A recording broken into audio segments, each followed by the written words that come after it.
तातीस के बाद 17वां रविवार। आज के पवित्र रविवार ये आराधना को हम आरंभ करते हुए आह्वान वचन को हम सुने जो हमें मिलता है भजन संहिता भजन नंबर 7 पद संख्या 1 और 2। आह्वान वचन भजन संहिता भजन नंबर 7 पद संख्या 1 और 2। हे मेरे परमेश्वर यहोवा, मेरा भरोसा तुझ पर है। सब पीछा करने वालों से मुझे बचा और छुटकारा दे। ऐसा न हो कि वे मुझको सिंह के समान फाड़कर टुकड़े टुकड़े कर डालें और कोई मेरा छुड़ाने वाला न हो यहाँ तक। आमीन। हम प्रार्थना करें। हे स्वर्ग और पृथ्वी के सृष्टिकर्ता, सर्वशक्तिमान सृजनहार पिता परमेश्वर, लाखों करोड़ों धन्यवाद के साथ प्रभु आज के इस पवित्र दिन और यह नया भोर जो तूने हम हर एक को वरदान स्वरूप दिया है, हम धन्यवाद के साथ तुझे महिमा देते हैं प्रभु और हम प्रार्थना करते हैं कि तूने विगत सप्ताह भर के जीवन में हमारे संग साथ रहा। हम प्रत्येक की सुरक्षा तूने किया, हमारे प्राणों को नष्ट होने से बचाए रखा है और पिता आज के इस दिन को दिया है और हम चाहते हैं कि आज के इस दिन में होकर के आपकी महिमा और स्तुति धन्यवाद प्रशंसा हम करने सके और आज के इस दिन को हम आरंभ करने पाए। इसके निमित्त इस घड़ी हम आपके महिमा के निमित्त गीतों को गाना चाहते हैं, वचन की संगत और सहभागिता में आना चाहते हैं प्रभु। तो हम प्रत्येक को अपनी पवित्र आत्मा से अगुवाई कर कि हम आपके उस पवित्र आत्मा से परिपूर्ण होकर के हृदय की गहराई से आपके लिए हम गीतों को गाने सके और आपकी वचन को हम सुनने और सीखने और समझने पाए। हमारे सारे पाप दोष गुनाह अपराधों को क्षमा करते हुए दीनता की प्रार्थना आपके बेटे हमारे उद्धारकर्ता प्रभु यीशु ख्रिस्ट के नाम से मांगते हैं। सुन और स्वर्ग के राज में ग्रहण कर। आमीन।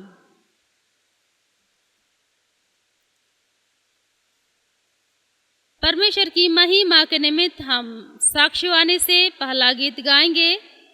साक्षीवाणी गीत नंबर 210। प्रातःकाल और संध्या के गीत में से साक्षीवाणी गीत नंबर 210।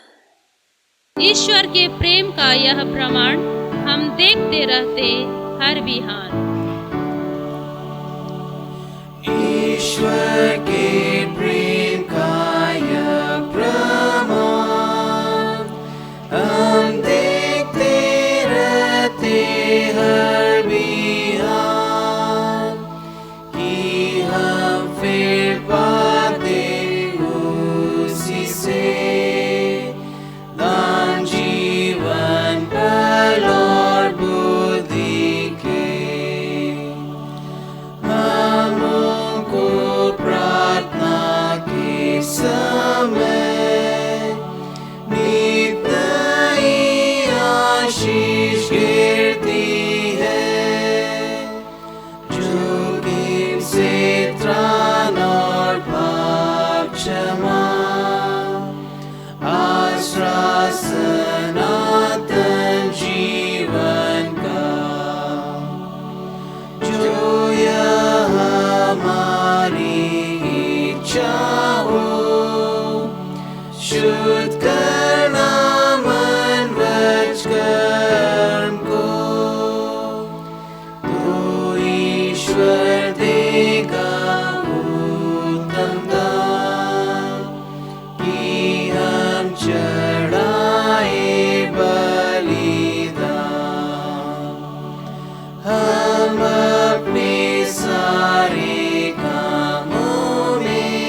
एक परमेश्वर पिता और पुत्र और पवित्र आत्मा के नाम से आमीन। हमारी सहायता ईश्वर के नाम से है, जिसने स्वर्ग और पृथ्वी को सिरजा। स्तुति होवे पिता को और पुत्र को और पवित्र आत्मा को, जैसा हुआ आरंभ में, जैसा है और जैसा रहेगा, सनातन से सनातन लो, आमीन।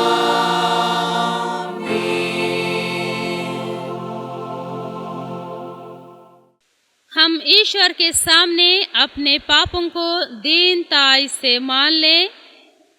हे सर्वशक्तिमान ईश्वर दयालु पिता, हम दीनताई से अपने सब पाप और अपराधों को तेरे सन्मुख मान लेते हैं।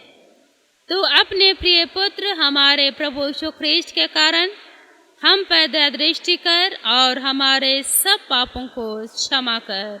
आमीन।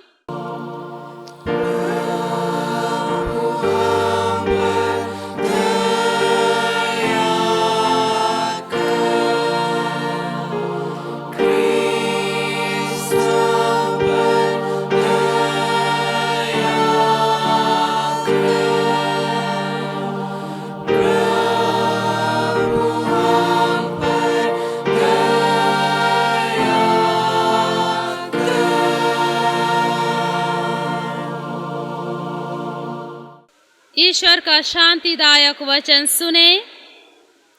ईश्वर के पुत्र यीशु का लहू हमें सब पापों से शुद्ध करता है।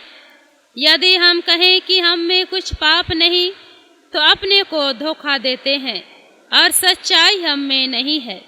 यदि हम अपने पापों को मान लें, तो वह हमारे पापों को क्षमा करने को और हमें सब अधर्म से शुद्ध करने को विश्वास योग्य और धर्मी है।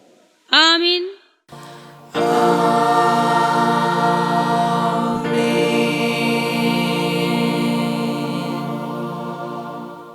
सबसे ऊंचे स्थान में ईश्वर का गुणानुवाद हो। पृथ्वी पर कुशल और मनुष्यों में प्रसन्नता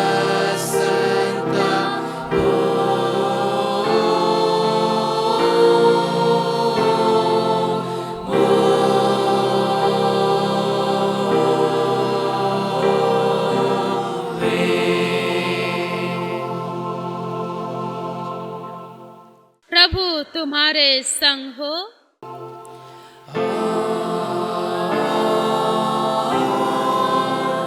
तेरी आत्मा के संग।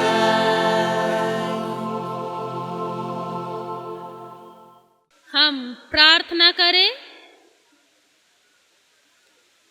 हे प्रभु परमेश्वर स्वर्गवासी पिता, हम तुझे स्तुति और धन्यवाद देते हैं कि तूने अपने प्रिय पुत्र हमारे प्रभु यीशु ख्रीस्त के द्वारा हमको पाप और मृत्यु और शैतान के बंधन से छुड़ाया और अपनी नीच जाति और बालक ठहराया है। हम तेरी विनती करते हैं कि तू पवित्र आत्मा से हमारी सहायता कर कि हम ऐसी तेरी कृपा को नित्य पहचान कर धन्यवाद के साथ ग्रहण करें और तेरी प्रसन्नता के योग्य चाल चले। हमारे मनों को पवित्र कर कि पाप हमें प्रभुता करने न पाए, वरन कि हम भले कार्यों के द्वारा इस संसार में ज्योति के समान हो, जिससे और लोग देखकर तेरी स्तुति करें। जीवन भर तू हमको अपने मार्ग पर चला कि हम इसके बाद स्वर्ग राज में पहुंचकर अनंत जीवन प्राप्त करें, हमारे प्रभु यीशु ख्रीस्त के द्वारा। आमीन।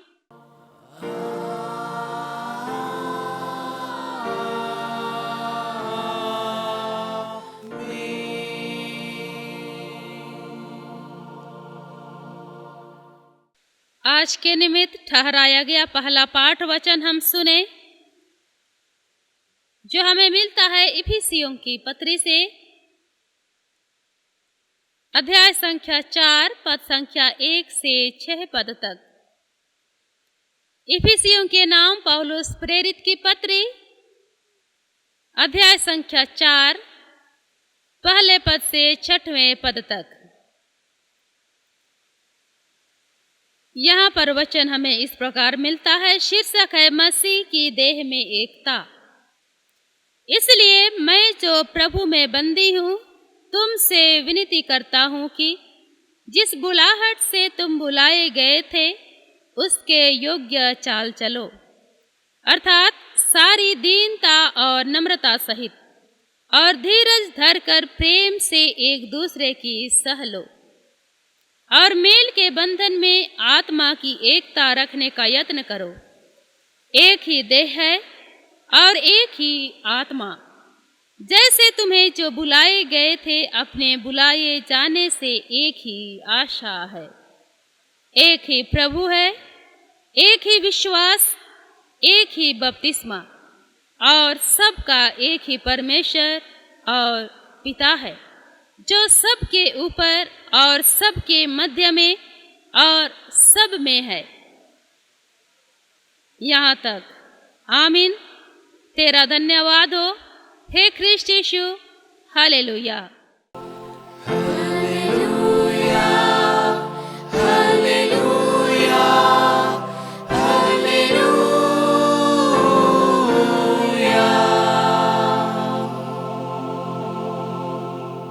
अब हम समस्त क्रिस्तानी कलीसिया के संग अपना महापवित्र विश्वास मान लेके यों कहे, मैं विश्वास करती हूँ परमेश्वर पिता पर, जो स्वर्ग और पृथ्वी का सर्वशक्तिमान सृजनहार है, और उसके एकलौते पुत्र अपने प्रभु यीशु ख्रिस्त पर, जो पवित्र आत्मा से गर्भ में आया, कुंवारी मरियम से उत्पन्न हुआ, पांतुस पिलातुस की आज्ञा से दुख उठाया, क्रूस पर चढ़ाया गया, मर गया और गाड़ा गया, पाताल में उतरा, तीसरे दिन मृतकों में से जी उठा, स्वर्ग पर चढ़ गया, और परमेश्वर सर्वशक्तिमान पिता के दाहिने हाथ बैठा है, जहाँ से वह जीवितों और मृतकों का विचार करने को फिर आएगा। मैं विश्वास करती हूँ पवित्र आत्मा पर, एक ही पवित्र क्रिस्तानी कलीसिया, पवित्रों की संगत पर, पापों की क्षमा, देह के जी उठने और अनंत जीवन पर। आमीन।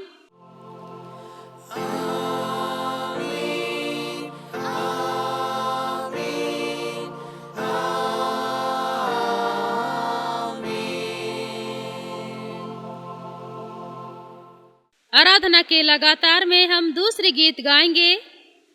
साक्षीवाणी से साक्षीवाणी गीत नंबर 85। साक्षीवाणी से साक्षीवाणी गीत नंबर 85।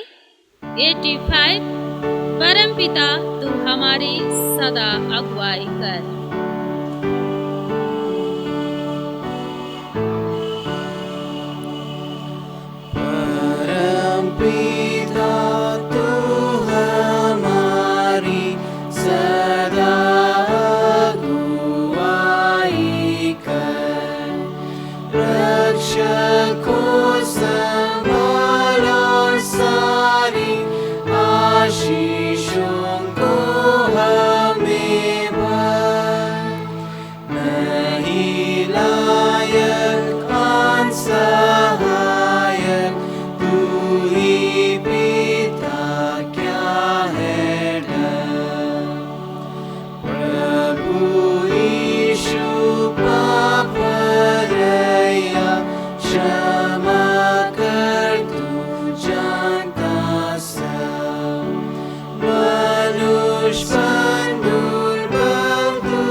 हमारे पिता ईश्वर और प्रभु यीशु ख्रीस्ट की ओर से अनुग्रह और शांति बहुतायत से मिले।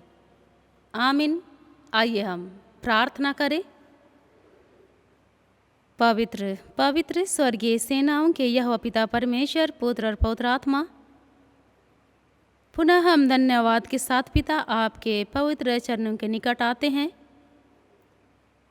और पिता परमेश्वर, इस समय हम जब आपके जीवित वचन को मनन, चिंतन और सुनना, अध्ययन करना चाहते हैं पिता, इससे पहले कि हम आपके जीवित वचन को पढ़े, सुने, समझे, हम प्रत्येक के मन और हृदय को उसके योग्य तैयार कर, पवित्र कर, शुद्ध कर, ताकि हम सभी कोई आपके इस वचन को जो आत्मिक भोजन के रूप में हमें प्रदान करना चाहता है पिता, हम स्वीकार करने पाए, ग्रहण करने सके और इस वचन के उन सभी रहस्य की बातों को, गहराइयों को और इनकी उन सभी ज्ञान को पिता परमेश्वर जो इस वचन में छुपी हुई है, हम समझने का प्रयास करें और इस वचन को हम अपने तक ही सीमित न रखें, परंतु और लोगों तक भी हम प्रचार प्रसार करने सके। प्रेमी पिता परमेश्वर, अपनी पवित्र उपस्थिति इस समय हमारे बीच में दे, ताकि सुनने और सुनाने में तू आप ही हमारी अगुवाई कर, वचन के माध्यम से हम तो इससे बातचीत करने पाए और पिता परमेश्वर इसके द्वारा भी हम आपको महिमा देने सके। धन्यवाद की प्रार्थना प्रभु यीशु ख्रीस्ट के नाम से है, सुन और स्वर्ग के राज में ग्रहण कर। आमीन। आज के लिए मनन के लिए वचन जो हमारे लिए ठहराया गया है, हमें मिलता है लूका रचित सुसमाचार अध्याय संख्या 14 पद संख्या 1 से 11 पद तक। लूका रचित सुसमाचार अध्याय संख्या 14 पद संख्या 1 से 11 पद तक। परमेश्वर का जीवित वचन मनन के निमित्त हमें यहाँ इस प्रकार मिलता है। शीर्षक है फरीसी के घर में यीशु। फिर वह सब्त के दिन फरीसियों के सरदारों में से किसी के घर रोटी खाने गया और वे उसकी घात में थे। वहाँ एक मनुष्य उसके सामने था जिसे जलंधर का रोग था। इस पर यीशु ने व्यवस्थापकों और फरीसियों से कहा, क्या सब्त के दिन अच्छा करना उचित है या नहीं? परंतु वे चुपचाप रहे। तब उसने उसे छूकर चंगा किया और जाने दिया और उनसे कहा, तुम में से ऐसा कौन है जिसका गधा या बैल कुएं में गिर जाए और वह सब्त के दिन उसे तुरंत बाहर ना निकाले? वे इन बातों का कुछ उत्तर न दे सके। जब उसने देखा कि आमंत्रित लोग कैसे मुख्य मुख्य जगहें चुन लेते हैं, तो एक दृष्टांत देकर उनसे कहा, जब कोई तुझे विवाह में बुलाए तो मुख्य जगह में न बैठना, कहीं ऐसा न हो कि उसने तुझसे भी किसी बड़े को न्योता दिया हो और जिसने तुझे और उसे दोनों को न्योता दिया है आकर तुझसे कहे, इसको जगह दे, और तब तुझे लज्जित होकर सबसे नीची जगह में बैठना पड़े। पर जब तू बुलाया जाए तो सबसे नीची जगह जा बैठ, कि जब वह जिसने तुझे न्योता दिया है आए तो तुझसे कहे, हे मित्र, आगे बढ़कर बैठ। तब तेरे साथ बैठने वालों के सामने तेरी बड़ाई होगी, क्योंकि जो कोई अपने आप को बड़ा बनाएगा वह छोटा किया जाएगा, और जो कोई अपने आप को छोटा बनाएगा वह बड़ा किया जाएगा। यहाँ तक। आमीन। प्रभु यीशु ख्रीस्त में प्यारे माता पिता, भाई बहन, छोटे बड़े हर एक कोई,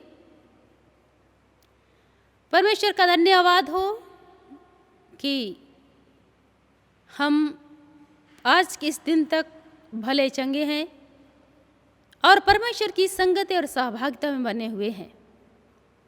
और आज के इस दिन में होकर के जब हम परमेश्वर की महिमा और स्तुति करते हैं, उसके वचन की संगत और सहभागिता में आने पाते हैं, यह तो परमेश्वर का ही अनुग्रह, उसी का दया और प्रेम है, जिसने अपनी दया को, अपनी दृष्टि को अभी तक हमारे जीवन में बनाए रखा है। और इस प्रकार किसी भी व्यक्ति का बुलाहट जब परमेश्वर के द्वारा इस उद्देश्य से की जाती है कि वह परमेश्वर की महिमा और स्तुति करे और उसके साथ ही साथ अपने जीवन को वह हर एक इच्छा को पूरी करे जो परमेश्वर चाहता है। और जब वह व्यक्ति अपनी उस बुलाहट की पहचान कर उसके अनुसार तन मन से, हृदय की गहराई से मेहनत कर उसे पूरा करता है, तब बहुत सारे बाधा और रुकावटें उनके जीवन में आती है। लोग नहीं चाहते कि वह आगे बढ़े, बल्कि उसे गिराने की कोशिश करते, उसे नीचा दिखाने की कोशिश करते। प्रभु यीशु ख्रीस्त के जीवन में भी यही हुआ था। आज की इस वचन में हम देखने पाते हैं, हालांकि लूका रचित सुसमाचार प्रभु यीशु ख्रीस्त को एक प्रतिज्ञात उद्धारकर्ता और संपूर्ण मानव जाति का उद्धारकर्ता दोनों ही के रूप में प्रस्तुत करता है। इसलिए लूका लिखता है कि यीशु को कंगालों को सुसमाचार सुनाने के लिए प्रभु के आत्मा ने बुलाया था, और इसी कारण यह सुसमाचार विभिन्न प्रकार की समस्याओं में पड़े लोगों की चिंता से भरा पड़ा है। और यीशु अपनी सेवा कार्य के दौरान इन लोगों को उन समस्याओं से छुटकारा दिलाता है। आज की इस वचन में भी हम देखते हैं कि प्रभु यीशु ख्रीस्त अपनी सेवा कार्य के दौरान सब्त के दिन एक व्यक्ति को चंगा करता है। यीशु जहाँ कहीं जाता था, लोग बड़ी सावधानी से वहाँ उसकी चौकसी करते थे। फरीसियों के बीच उनके शत्रु यह अपेक्षा कर रहे थे कि वह कुछ ऐसा काम करेगा जिसके कारण वे उसे मृत्यु दंड का अपराधी ठहरा सके। यहूदी लोग सब्त के दिन किसी व्यक्ति को चंगा करना यहूदी व्यवस्था का उल्लंघन करना समझते थे, और इसलिए जब सब्त के दिन यीशु को भोज के लिए एक प्रमुख फरीसी के घर में आमंत्रित किया गया था, तब उसके आलोचक यह देखने की प्रतीक्षा कर रहे थे प्रियो कि क्या यीशु वहाँ पास में एक रोगी मनुष्य जो जलंधर की बीमारी से, रोग से जो पीड़ित था, चंगा करेगा या नहीं। परंतु प्रभु यीशु ख्रीस्त ने पहले फरीसी और उन व्यवस्थापकों से उनसे पूछा कि क्या सब्त के दिन अच्छा करना उचित है या नहीं, क्या सब्त के दिन अच्छा करना या चंगाई देना अच्छा है या नहीं, उचित है या नहीं। लेकिन वे चुपचाप रहे, कोई भी जवाब उन्होंने नहीं दिया। क्यों? क्योंकि अगर वे हाँ में उत्तर देते तो वे यीशु के विरुद्ध कोई आरोप नहीं लगा सकते थे, और अगर वे नहीं कहते तो लोग उनसे क्रोधित हो जाते, क्योंकि इससे उस रोगी के प्रति उनके मन में दया का अभाव प्रदर्शित होता, और इसलिए वे बिल्कुल शांत रहे, बिल्कुल चुपचाप रहे। और तब यीशु ने जलंधर की उस रोगी को चंगा किया।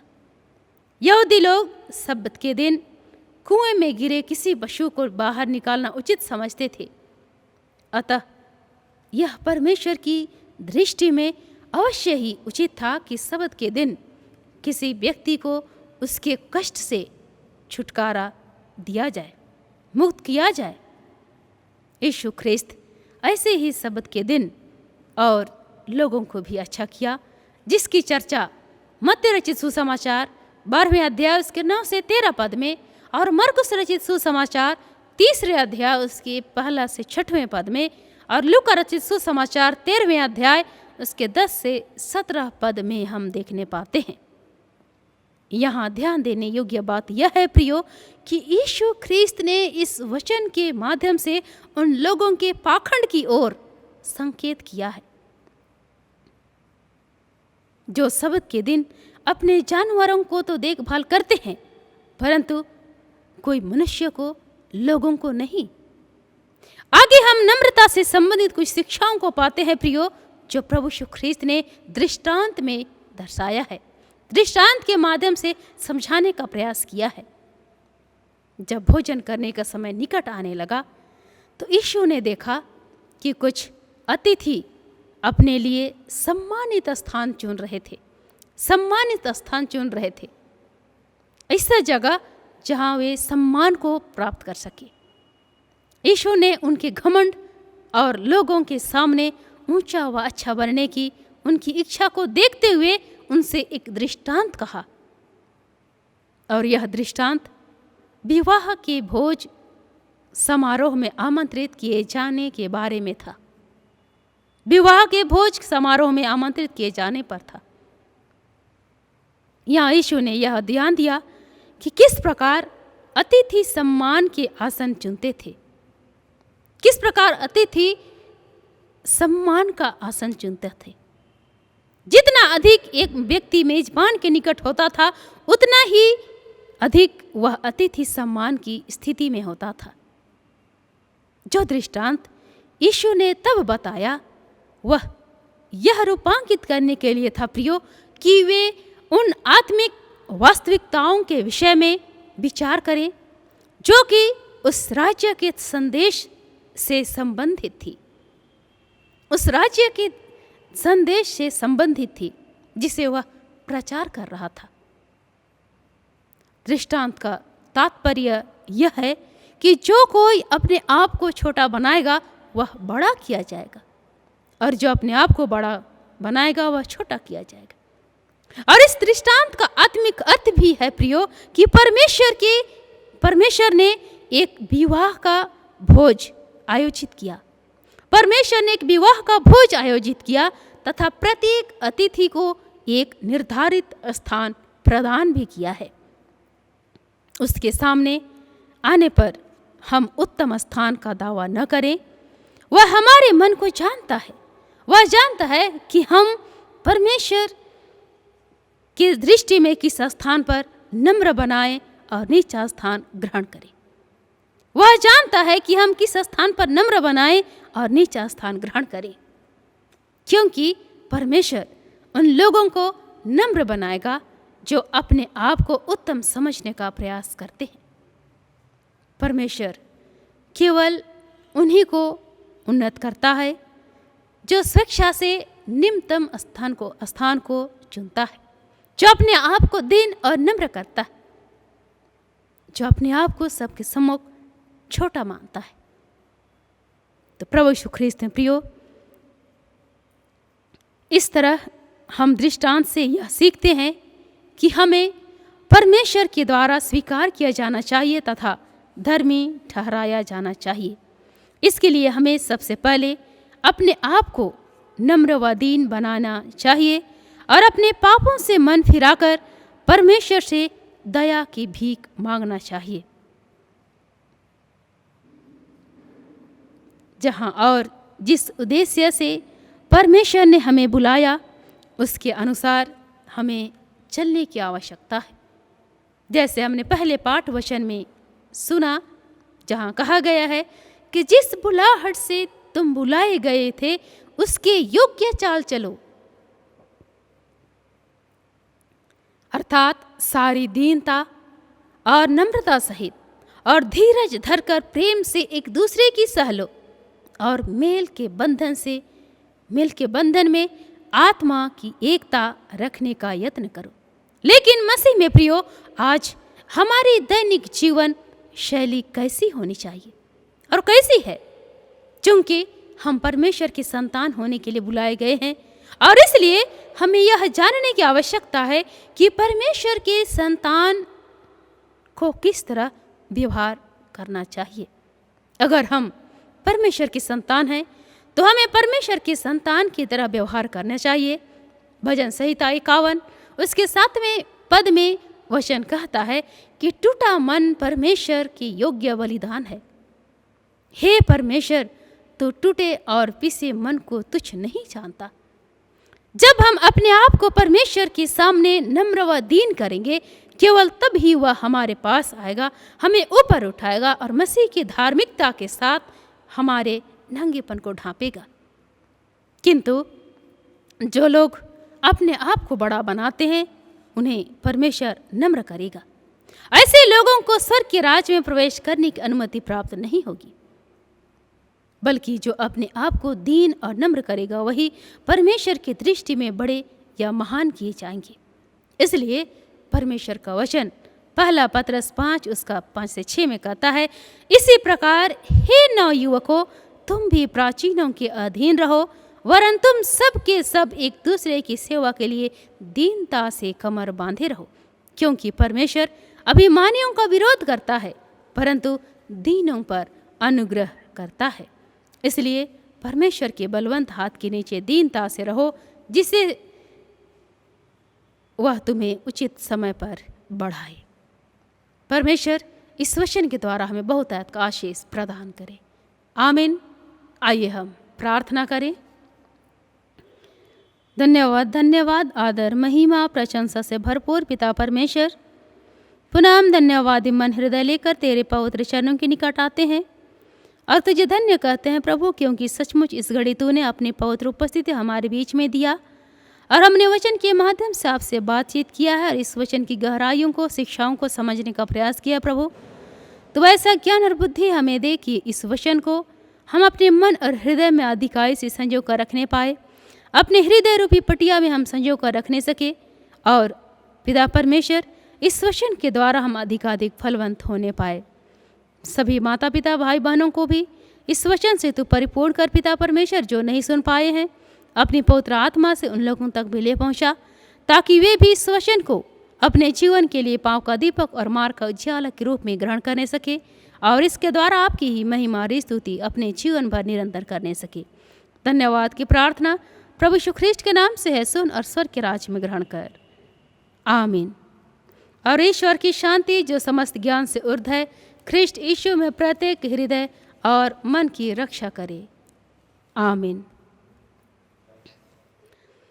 सादी बचनदत्त पुकार, ग्राम चिद्दी गोविंदपुर के स्वर्गीय सुरंजन एवं श्रीमती सरिता आइंद का सुपुत्र क्रिस्त नमन जिदन आइंद कुंवर और उसका बचनदत्त दुल्हन कल्याणपुर हिसाग हटिया के स्वर्गीय प्रेम प्रकाश एवं श्रीमती मेरी सिरुम की सुपुत्री क्रिस्त एलेंदिना सिरुम कुंवारी, इस जोड़े का आज पहला पुकार है। आगे ग्राम लेटंगा टोली हिसाग हटिया के श्री बिलकन किरकिट्टा एवं स्वर्गीय हल्यानी किरकिट्टा के सुपुत्र क्रिस्त दीपक किरकिट्टा कुंवर और उसका बचनदत्त दुल्हन दियाकेल तोरपा के स्वर्गीय निकोदिम एवं श्रीमती दुलारी आइंद की सुपुत्री क्रिस्त सारिका रजनी आइंद कुंवारी, इस जोड़े का आज तीसरा यानी कि अंतिम पुकार है। उपरोक्त जोड़ों के संबंध में किसी भी प्रकार की आपत्तिजनक बातें हों तो समय पर पंचमंडल को सूचना दी जाए। धन्यवाद।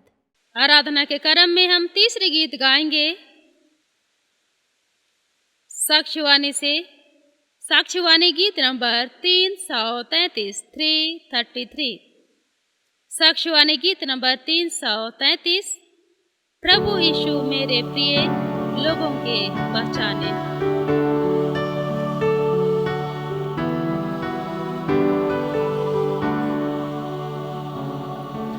प्रभु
आइए हम अंतिम प्रार्थना करें। हे प्रभु परमेश्वर स्वर्गवासी पिता, हम तेरी विनती करते हैं अपनी ख्रिस्तानी कलीसिया और उसके सारे सेवकों की अगुवाई कर कि वे तेरे वचन के निर्मल उपदेश में ठहरे, जिससे सच विश्वास और प्रेम हम में बढ़े और दृढ़ाया जाए।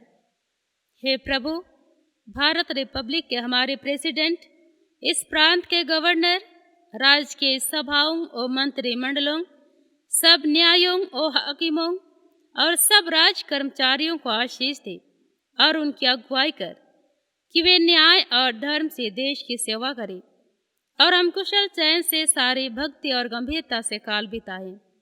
हमारी कलीसियाई सभाओं, सेंट्रल काउंसिल, डायसीजन काउंसिल और कलीसिया की अन्य मंडली सभाओं को आशीष दे कि वे इस मंडली को तेरी पवित्र इच्छा के अनुसार चलाएं।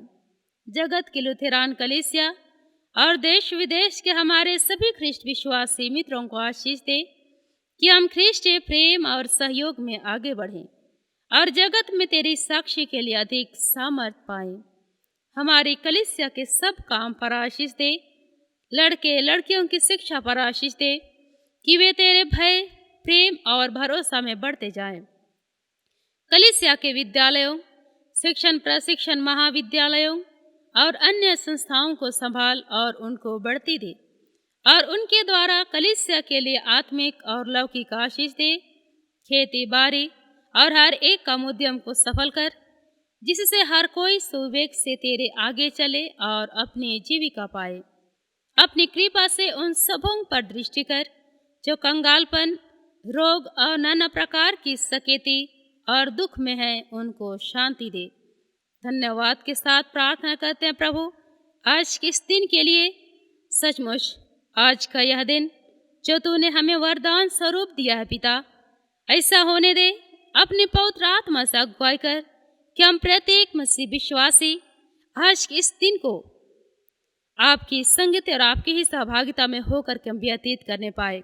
हम विगत समय में भिन्न भिन्न प्रकार के कार्यों में खोए हुए भेड़ों के नाई भटक चुके थे प्रभु, लेकिन फिर भी तूने हम हर एक के जीवन को नष्ट नहीं होने दिया, परंतु हमें अगुवाई किया और यहाँ तक ले पहुँचाया है कि हम पापी मनुष्य होकर के भी जो तूने हमारे सारे पाप दोष गुनाह अपराधों को क्षमा किया और पिता परमेश्वर आज के इस दिन में अपनी महिमा और स्तुति के लिए हमें इस्तेमाल किया है।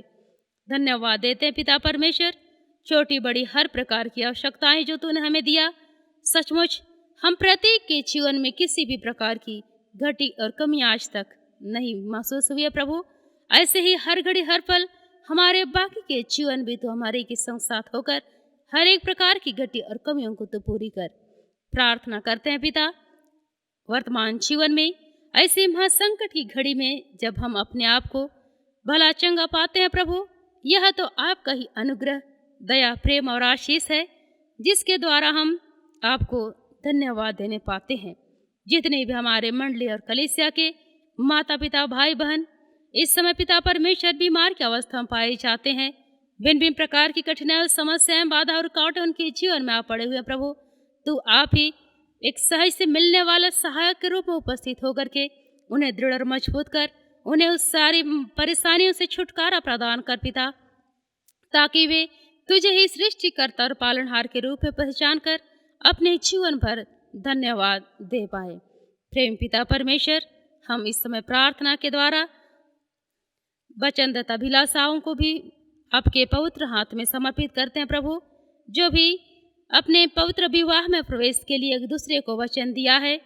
हाँ प्रेमी पिता परमेश्वर, तो जिस प्रकार आज तक उनकी हर प्रकार की कामों में तूने अगुवाई किया है प्रभु, सचमुच जब ये वचनदत्त के द्वारा एक दूसरे को वचन दिए हैं पिता परमेश्वर, तो आप ही ऐसा होने दे, ऐसा अगुवाई कर कि वे दोनों जिन्होंने विवाह का परस्पर वचन दिया है पिता, हर घड़ी हर पल आपकी ही संगति में बने रहने पाए, जिससे प्रत्येक जन तेरी ही पवित्र इच्छा के अनुसार अपने जीवन को व्यतीत करने पाए।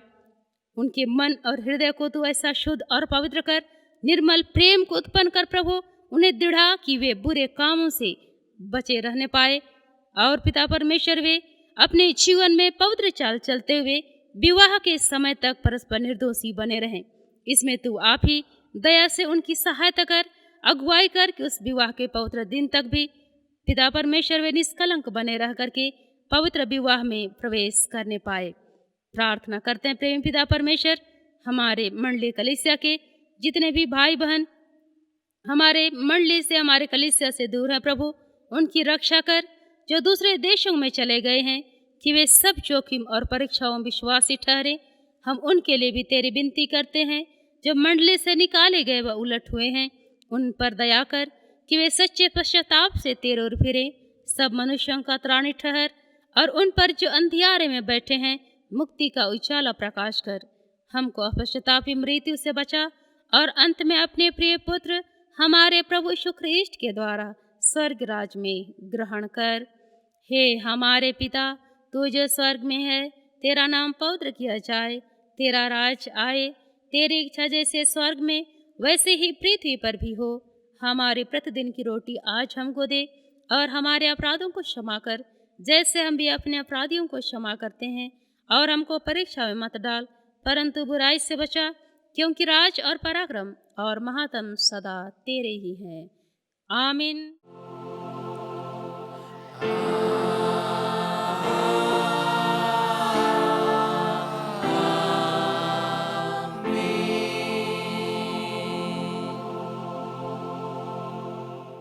अब त्रिएक ईश्वर का आशीर्वाद विश्वासी और दीन मन से ग्रहण करे। परमेश्वर तुझे आशीष दे और तेरी रक्षा करे। परमेश्वर अपना मुँह तुझ पर प्रकाश करे और तुझ पर अनुग्रह करे। परमेश्वर अपना मुँह तुझ पर प्रकाश करे और तुझे कुशल दे। आमीन।